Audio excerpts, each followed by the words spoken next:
7:30 minutos en el territorio continental ecuatoriano, buscando la verdad y abogando por la unidad nacional en pro de la paz y la seguridad en el Ecuador. Queremos dar la bienvenida en la revista de Opinión y Democracia al doctor Santiago Baidash del Movimiento Construye, y quien fuera muy activo tanto en el Tribunal Contencioso Electoral cuanto en la Corte Constitucional respecto de algo que fuera señalado, dictaminado por el Contencioso Electoral, y que destituyera a miembros del Consejo de Participación Ciudadana precisamente por violar la ley, según determina el dictamen, al haber sido patrocinados por un movimiento político, los denominados candidatos de la Liga Azul, y que el uno ya se fue por Ipiales, el consejero Verduga, y el otro por información. Voy a leer la información de diario El Universo, que dice que Eduardo Franco Loor, el ex abogado de Jorge Glass de Espinel, hoy preso en la cárcel por delincuencia, ex vicepresidente de la República de la Revolución Ciudadana, y que habría sido detenido Eduardo Franco Loor en Estados Unidos, según se informa en Diario El Universo. Dice: se conoce que la Fiscalía había solicitado a Interpol una notificación azul. Esta se usa para conseguir más información sobre la identidad de una persona, su paradero o sus actividades delictivas en relación con una investigación penal. El pasado 31 de enero, Franco Loor, así como Augusto Verduga, Yadira Saltos y la suplente Bielka Párraga, miembros de la Liga Azul, fueron destituidos por el Tribunal Contencioso Electoral por infracción electoral grave. ¿Qué piensa de este primer caso para luego hablar de la formulación de cargos que en las próximas horas se va a hacer por este caso? Buen día. Miguel, muy buenos días. Muchas gracias a toda la ciudadanía que nos mira y nos escuchan por la señal de Radio Democracia. Mire, lo que usted acaba de decir es solamente una muestra de lo que son y de lo que han sido. Personas que no saben enfrentar a la justicia, personas que no pueden hacerse cargo de sus cosas, de lo que hacen como funcionarios públicos, responsabilizarse por sus acciones y omisiones, como todo funcionario público, Miguel. Y voy a decirlo porque la huida de Franco Loor para no responder a la justicia el día sábado, y lo de Verduga, automáticamente le quitan el celular y sale corriendo por la frontera de Ipiales, tiene que ver con dos razones. La primera, la torpeza con la que ejecutaron las acciones en contra de la selección del superintendente de bancos, y ahora vamos viendo cuáles han sido las verdaderas motivaciones, porque presuntamente la Fiscalía ha manifestado que efectivamente habían motivaciones de valerse de cargos públicos y de otras situaciones que se van valiendo en el tiempo. No sé si a alguien no le ha llamado la atención cómo Verduga ataca al superintendente de bancos, presuntamente hasta creando pánico financiero, porque el superintendente de bancos es el representante de las asociaciones de bancos, de la legalidad con la que se tiene que llevar el sistema financiero en el país. Y este señor hace una serie de improperios que representa lavado de activos, que representa a cómo el narcotráfico lava en el sistema bancario, Miguel, muy suelto de huesos y sin presentar una sola prueba, como a cualquier político nos correspondería. Entonces ya vamos viendo cuál era la acción, y lo que he venido repitiendo: los correístas querían tomarse el control del Consejo de Participación Ciudadana para llevar a cabo una agenda de impunidad, que eso incluye el caos a través del sistema financiero, que lo querían provocar con Raúl González ahí sentado. Entonces tienen que huir. ¿Por qué? Porque las acciones, como ya lo dije en este mismo espacio, para el seguimiento de la sentencia de la Corte Constitucional, es que es descabellado que ellos hayan elegido un superintendente de bancos del 2025 al 2027 y otro del 2027 al 2032. Sus atribuciones no están en el futuro para decidir una autoridad de control durante 2 periodos. Entonces ahí hay una usurpación de funciones, y que evidentemente configura una asociación ilícita para propiciar otro tipo de delitos, como lo está tratando la Fiscalía General del Estado, y lo hará en esta audiencia que es el día sábado. ¿Hay fundamentos para formular cargos contra estos consejeros en el ámbito penal? Por supuesto que sí. O sea, no hay ninguna duda. Si yo soy un bombero y ejecuto como policía, la la Constitución dice que me estoy abrogando funciones.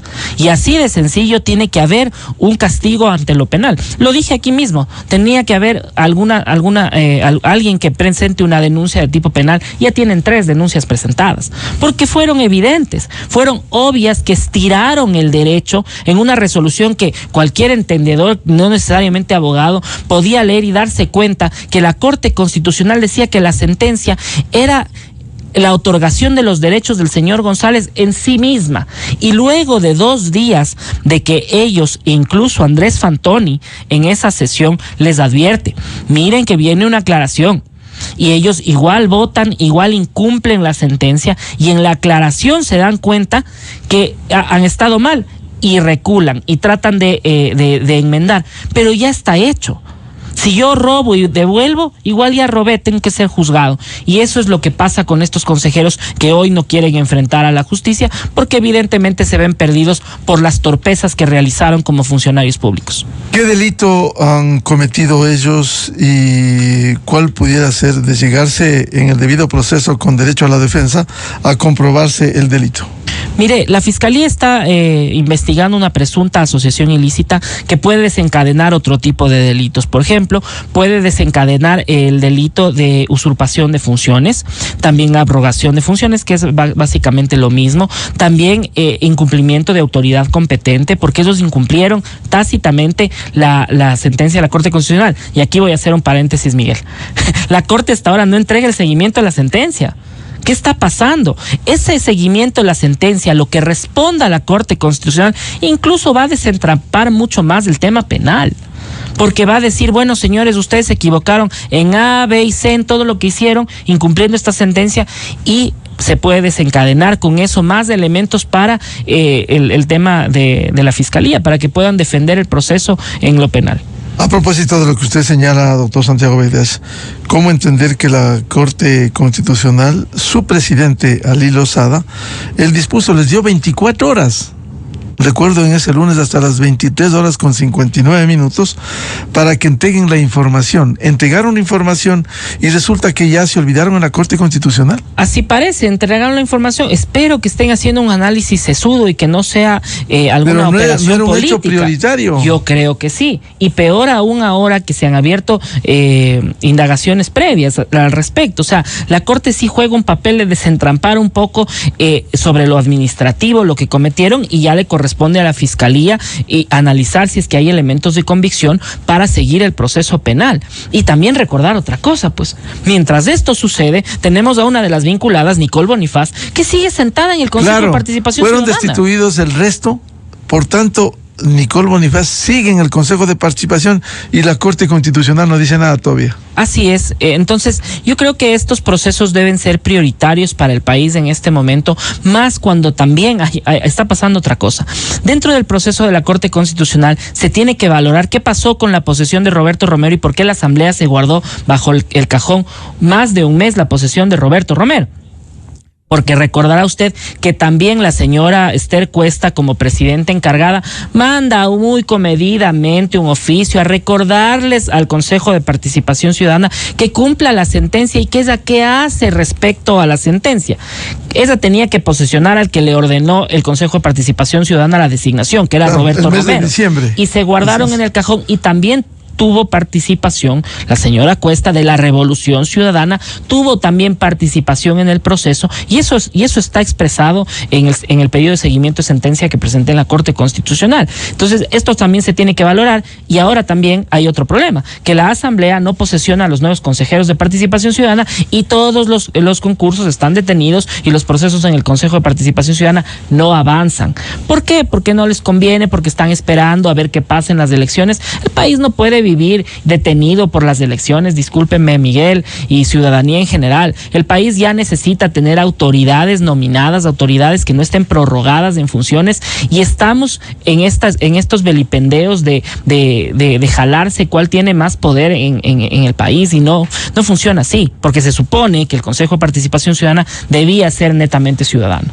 ¿Pudieran tener responsabilidad la asambleísta Esther Cuesta al haber estos actos por acción u omisión respecto, primero, la posesión del legítimo superintendente de bancos, Roberto Romero, y por otro, el insinuar al Consejo respecto de esta designación que fue concluida en el mes de diciembre? Si yo fuera juez de la Corte Constitucional, ¿no? Y veo la actitud, pues mando la aclaratoria y la asamblea rapidito le llama ya a Roberto Romero a posesionar. ¿Qué pasó todo ese tiempo? ¿Y por qué la señora Esther Cuesta manda un oficio diciendo que, miren, respóndanme qué hago? Evidentemente tiene la misma culpa que los consejeros. No hay otro análisis. Tal vez no en el mismo nivel, porque quienes a la final administrativamente ejecutaron el proceso. No como supuestos autores de este. Así es, no en el mismo nivel, porque evidentemente el asambleísta en su papel fiscalizador puede mandar cualquier tipo de oficio, pero quienes tenían que cumplir con la ley, cumplir con lo que decía la sentencia, era el Consejo de Participación Ciudadana. Y aquí tenemos vinculados a los 3 de la Liga Azul que estaban en ese momento en funciones y a la señora Nicole Bonifaz, que tampoco hizo absolutamente nada por detener esta payasada jurídica orquestada por el señor Verduga, hoy huido del país, salió por Rumichaca, ni bien le confiscaron el celular en un andamiento de fiscalía. Usted fue muy activo, Tribunal Contencioso Electoral, Corte Constitucional. ¿Lo va a hacer activo como denunciante en la formulación de cargos este sábado ante la Fiscalía General? Yo no denuncié en la Fiscalía General porque en el contencioso y la Corte sí. Sí, en el contencioso y en la Corte sí. Las alertas que yo empiezo a mandar respecto al seguimiento de la sentencia propiciaron que el señor Roberto Romero, superintendente de bancos, ponga una denuncia de carácter penal. Me parece que hay otra también por Mónica Jaramillo, y ahora la bancada de ADN ha presentado otra denuncia con un poco más de elementos y con lo que ha pasado en el tiempo. Con esto quedaría, creo que evidente, lo que han hecho estos pésimos funcionarios que no tuvieron la capacidad, el puesto les quedó muy grande para operar un Consejo de Participación Ciudadana. Pero aquí también hay que hacer un mea culpa a la ciudadanía, mi querido Miguel, porque estas acciones lo venimos denunciando en su momento con Michelle Calvache, cuando les dijimos a la ciudadanía que estos personajes representaban al correísmo en potencia y que ellos iban tras cumplir una agenda de impunidad. Y le voy a poner unos ejemplos puntuales a lo largo del tiempo. Se denunció que Verduga había mandado uno de sus asesores para ayudar a Juan Falconi Puig cuando fue candidato a Contralor. Primera alerta. Segunda alerta. Franco Loor y Bierka Párraga, que son parte de la Liga Azul, postularon para ser candidatos a consejeros del CNE, del Consejo Nacional Electoral. Cuando la Comisión Ciudadana de Selección pasa los puntajes al Pleno del Consejo de Participación Ciudadana, los dos personajes tenían subidos 22 y 12 puntos respectivamente. Entonces, si todo esto fue advertido y se ejecutaron estos actos, sumado lo del superintendente de bancos, es porque el correísmo en potencia quería tomarse las instituciones de control. ¿Para qué? Para llevar a cabo una agenda de impunidad que seguramente traiga al prófugo de la justicia y excomulgue de culpas al sentenciado Jorge Glass. Tomarse las instituciones de control no es poca cosa, porque desde la superintendencia seguramente querían crear caos financiero para evitar que el gobierno del presidente Noboa o cualquier otro gobierno pueda gobernar tranquilamente en este país. Y esa es la verdad de los hechos, porque esas son las verdaderas causas que les unen a esta organización política que tiene sus políticos disfrazados de ciudadanos en el Consejo de Participación Ciudadana y que les hemos sacado como bien merecía hacerlo. Es decir, cuando usted habla de tomarse el Consejo de Participación Ciudadana que designa a los organismos de control de acuerdo con el artículo 208 de la Constitución, simplemente allí están los resultados. Está suspendido el proceso de designación de los vocales del Consejo de la Judicatura, del Defensor del Pueblo y de la propia primera autoridad de la Fiscalía General. Así es. Eso les corresponde. Eso les corresponde al Consejo de Participación Ciudadana, y en lo poco que fue fueron actuando en el tiempo, ahí están las muestras, se sentaron en el puesto luego de la muerte cruzada, lo primero que hicieron fue ir atrás de la señora fiscal general, inventando un poco de improperios, haciendo que ella tenga que irse a defender en el Consejo de Participación Ciudadana de una señora que ahora es asambleísta de la Revolución Ciudadana, la señora Priscila Schettini, que dicho sea de paso, tiene una denuncia por violencia política de género, perdida en primera instancia. Claro, hay una sentencia de primera instancia que también les quita los derechos políticos, Miguel, pero el contencioso electoral no resuelve en el Pleno. También decirlo, la señora Angélica Porras quería ser jueza de la Corte Constitucional, yo impugné y le gané. No llegó a ser jueza de la Corte Constitucional gracias a mi impugnación. Entonces, si es que me pregunta la ciudadanía por qué ejecutas estas acciones que hasta ponen en riesgo tu propia seguridad, porque no me interesa que la organización política, que evidentemente con lo que he contado, se quiere tomar los entes de control con un fin de impunidad, llegue a ser poder o lleguen a tener estos grados de poder. Y eso no me va a perdonar nunca la Revolución Ciudadana y no me importa, porque esto lo hago en beneficio del Ecuador y lo hago en beneficio de la institucionalidad que tanto merece este país para que con seguridad jurídica venga la inversión. Todo esto limita las operaciones en el Ecuador, porque no somos atractivos por todos estos líos políticos que nos han metido estos señores, que lo único que les interesa es llevar una agenda de impunidad. ¿Qué cree que va a pasar en la investigación penal contra estos ex consejeros y la formulación de cargos que se va a hacer este sábado? Vea, el rato que le conteste esta pregunta ya me han de sacar que yo ya he hablado con la fiscalía y demás, pero es que no puede haber nada más. Les van a dar cargos y seguramente los van a enjuiciar. ¿Por qué? Porque los señores no podían posesionar un superintendente de bancos para un periodo y para otro. Solo ahí ya hay una usurpación de funciones y abrogación de funciones, porque evidentemente sus funciones son limitadas. Sus funciones son elegir. ¿De dónde acá sacaron que le posesionaban a González y que desde el 2027 al legítimo superintendente de bancos, hoy el economista Roberto Romero, se posesiona y actúa desde el 2027? ¿En qué se sustentaron eso? Se basaron en que supuestamente la sentencia de la Corte Constitucional decía que Raúl González efectivamente le habían vulnerado los derechos y que a Roberto Romero, por haber sido posesionado, no le podían vulnerar los derechos. Entonces le ponían a González y le ponían a Romero. ¿Pero en qué se sustenten? Nombrarle. En que supuestamente, según ellos, la sentencia manifestaba que efectivamente le vulneraron los derechos, pero no leyeron o no entendieron la parte que decía que la reposición de derechos del señor González era la misma sentencia. ¿Qué haga el señor González con la sentencia? Si es que él va a Corte Internacional, si es que él ejecuta cualquier otra acción en contra del Estado, problema de él. Pero el Consejo de Participación Ciudadana, claramente decía la sentencia, no podía meterse ya en procesos de selección a futuro. ¿En qué se argumentaron? Y mire la sapería, Miguel, se argumentaron en que supuestamente como Roberto Romero no había sido posesionado, no se había configurado el derecho, pero si la asamblea lo único que hace es un tema formal, no, ellos no designan, ellos no participan en el proceso de designación, ellos solo lo posesionan como un evento formal que le entregan un diploma, se toma la foto y se acabó. No es parte de la designación. Quitarle un derecho a Roberto Romero habría sido negar que participó en un proceso y que ya fue designado. No lo contrario, y por eso se pronunció la Corte Constitucional diciéndole: vea, señor González, para ser más coloquiales, vea, señor González, sí le han vulnerado derechos, pero aquí ya hubo un concurso y no se puede vulnerar más derechos. Lo siento mucho, este es su reconocimiento, esta sentencia, y luego lo aclaran. Y cuando aclaran, ellos se dan cuenta la torpeza, entre comillas, porque no fueron torpes, ellos trataron de utilizar este esquema para ver si lograban posesionar ya a González y que vaya y se siente y seguramente reparta cargos y demás, pero no les salió, porque también González esperó a la aclaración y cuando les llegó la aclaración le dijo: no, señor, la resolución que le posesiona a usted como superintendente no está vigente. Lo que quedaba en conclusión que la resolución vigente era la de posesionar a Roberto Romero. Dentro de la formulación de cargos, ¿puede la Fiscalía pedir la prisión preventiva y si el juez acoge, pudiera ordenarse la detención de Franco Lor, que se informó, como leímos de Diario El Universo, fue retenido en Nueva York? Bueno, la fiscalía, si es que sus abogados no justifican el arraigo, podría ordenar en este caso la prisión preventiva de todos.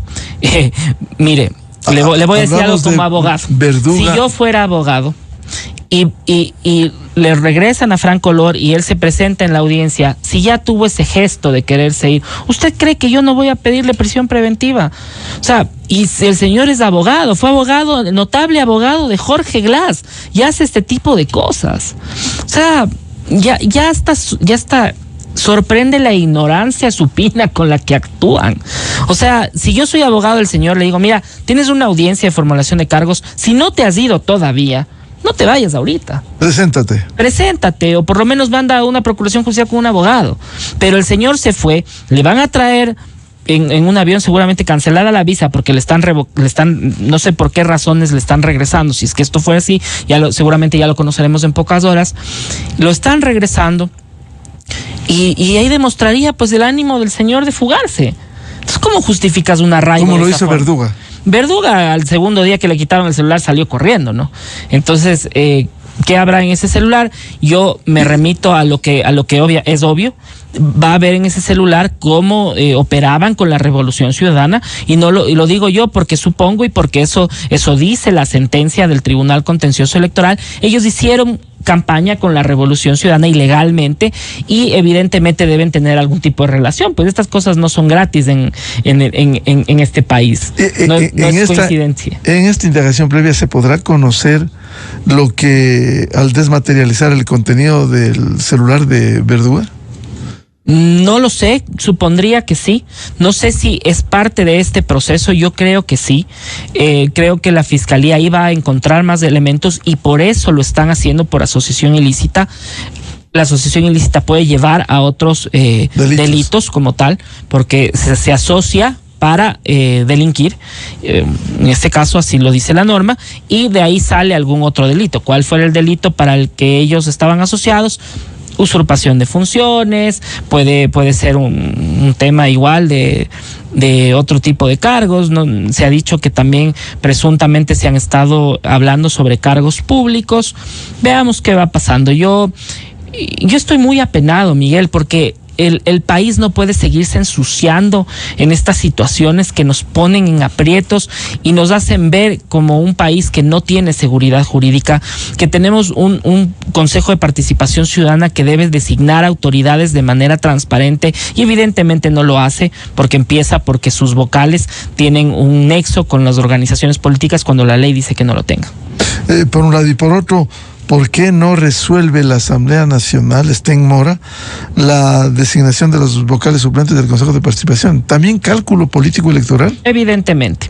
Lamentablemente en este caso la ley nos ha quedado debiendo, es muy ambigua y no le dice cuánto tiempo tomarse a la Asamblea para estas designaciones. Entiendo que el presidente del Consejo de Participación Ciudadana ha pedido que posesionen a los suplentes. Es un proceso sumamente fácil. El CNE certifica quiénes son los que siguen en la lista de más votados. La Asamblea verifica que cumplan todos los requisitos. Señor, venga a ser posesionado. Están ocupados en otras situaciones, en otro tipo de cosas electoralmente, y no posesionan estos consejeros mientras los concursos y las autoridades siguen prorrogadas en sus funciones. Entonces, todo esto nos da a pensar que efectivamente en una asamblea constituyente o a través de una reforma debe ya desaparecer el Consejo de Participación Ciudadana y Control Social. Ese es el caso del Consejo de la Judicatura, Defensor del Pueblo y Fiscalía, que de hecho, ¿se detienen los procesos? Sí, claro. Los procesos están detenidos precisamente porque el Consejo de Participación Ciudadana no avanza en sus procesos por todas estas coyunturas que han sucedido, que sale el uno, que entre el otro, que pasa esto, que la presidenta incumple, que le quitan a la presidencia, que luego viene otra. Entonces están en esto, no están precisamente para responder para lo que fueron elegidos. Yo aplaudo actitudes, por ejemplo, de Andrés Fantoni, que no plegó a esta situación en cuanto a lo del superintendente de bancos, pese a que no estaba en una mayoría. Podía haber hecho algo más amigable y unirse a las pretensiones correístas, no lo hizo. Eso es de aplaudir, me parece bien. Hay que aplaudir a los funcionarios cuando hacen lo correcto y cuestionar cuando no hacen lo correcto. Y la Asamblea, en lugar de posesionar a los vocales suplentes del Consejo de Participación Ciudadana, sí avanza con el juicio político a una de las vocales que seguramente no les calza en el ámbito político, Johanna Verde Soto. En este caso, Miguel, no pueden no avanzar porque los plazos establecidos en la Ley Orgánica de la Función Legislativa para juicios políticos son fatales y terminales. O sea, tienen 15 días para cargos, descargos, 10 días para actuación de la prueba, 5 días para los informes. Entonces, en ese sentido, no pueden no avanzar. Veamos qué pasa. Yo realmente creo que los asambleístas tienen que analizar si hay convicción para que la señora Verde Soto sea destituida. Necesitan 70 votos. Necesitan 70 votos. Creo que no los hay. Me parece que no los hay. Sin embargo, todo puede pasar en el camino, ¿no? Claro, para Juan Esteban Guarderas sí los hubo. Sí, efectivamente. Creo que el caso de Juan Esteban Guarderas es muy diferente a lo que se está viviendo con Johanna Verde Soto. Él tomó una postura respecto a la elección del presidente de la Judicatura que lamentablemente no logró calzar en la Asamblea y al final del día le costó la destitución del cargo. Por tanto, finalmente, doctor Santiago Vegas, ¿qué cree que va a pasar con la formulación de cargos este sábado? Yo creo que les van a formular cargos. Creo que incluso estos actos... Y el juez tendrá que acoger. Porque y el juez tendrá que acoger y seguirá un proceso de juicio y veamos cómo se defienden, veamos qué tienen que decir. Realmente... esta defensa tiene que ser, yo creo que también medio definida por la Corte Constitucional. La Corte Constitucional debe ya pronunciarse sobre el seguimiento de la sentencia y que esto ayude a entender qué pasó. Es obvio, para mí es obvio. O sea, porque la aclaración que da la Corte Constitucional era clara y precisa respecto a la situación que pasaba. Sin embargo, vamos viendo y respetemos a la justicia cómo se va interactuando y esperemos que no tengan más dilaciones como lo han hecho en otros distintos procesos. Viene al doctor Santiago Begdash del Movimiento Construye, quien fuera actor en la demanda en el contencioso electoral para la destitución de consejeros del Consejo de Participación Ciudadana y ante la Corte Constitucional. Este sábado, la formulación de cargos contra estos consejeros que abusaron en el Consejo de Participación Ciudadana. Muchas gracias al doctor Santiago Begdash. Muchas gracias, Miguel. Un saludo cordial a todos. 7:57 en el territorio continental ecuatoriano. Vamos a una pausa y volvemos. Diálogo previsto con el experto electoral, doctor Diego Zambrano, sobre la última resolución. El CNE resolvió prohibir el uso del dispositivo móvil, el celular, durante el acto de sufragio en la segunda vuelta presidencial del 13 de abril. Desde 1984 con Gonzalo Rosero. La revista de Opinión Democracia. Siempre líderes.